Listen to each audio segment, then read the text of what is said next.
జగిత్యాల జిల్లా రాయకల్ మండల్ ఆలూరు గ్రామానికి చెందిన ప్రేమ్ కుమార్ మరియు వారి అనుచరులు జగిత్యాల ఎమ్మెల్యే క్వార్టర్స్ లో బీఆర్ఎస్ పార్టీలోని చేరగా Jagtial MLA doctor Sanjay Kumar BRS party కండువా కప్పి పార్టీలోకి ఆహ్వానించారు।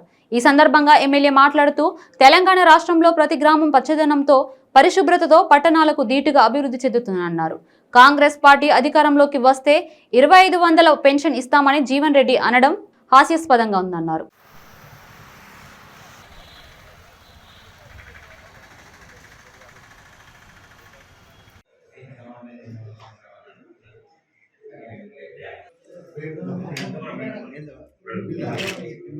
సార్ ఇక్కడ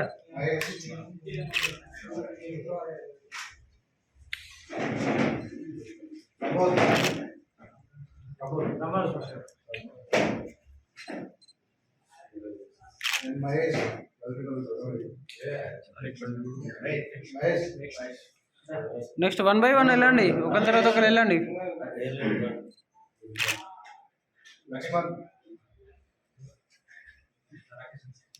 ఈరోజు ఆలూరు గ్రామం నుంచి యువత అట్లనే ప్రసంగ పెద్దలు అభిమాన వారు అందరూ కూడా ఆ గ్రామ సర్పంచ్, ఎంపీటీసీ గారు, మాజీ ఎంపీటీసీ గారు, మా అన్న కేసీఆర్ చైర్మన్, యువ నాయకుడు గంగాధర్ మిగతా అందరి సమక్షంలో ఈరోజు యువత పెద్దలు పార్టీలో చేరే సందర్భంలో స్వాగతం సుస్వాగతం తెలియజేస్తున్నా।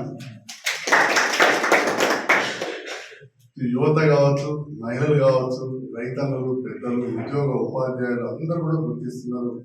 గౌరవ ముఖ్యమంత్రి కేసీఆర్ గారి నేతృత్వంలో తెలంగాణ రాష్ట్రం భారతదేశంలోనే ముందంజలో ఉన్నది।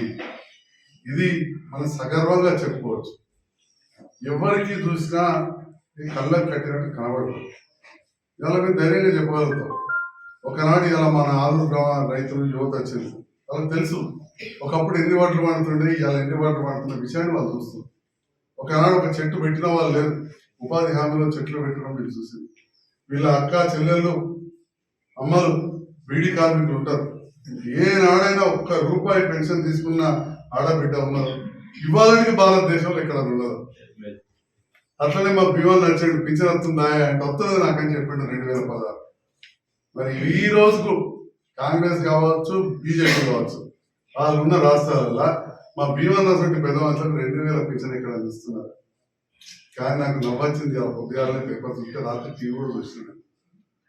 పెద్దలు జీవన్ రెడ్డి గారు కాంగ్రెస్ అధికారంలోకి వస్తే 2500 పింఛన్ చేస్తామని చెప్పారు। అరే 200 పింఛన్ పురా ఇయ్యలేని వాళ్ళు ఇప్పటికీ పక్కనే ఛత్తీస్గఢ్ లో కాంగ్రెస్ పార్టీ దీన్నే ఆడ 600 ఇస్తలేరు, వీడు 2500 ఇస్తారు। ఇవాళ అన్ని పేపర్లు వచ్చింది, మేము అధికారంలోకి వస్తే 2500।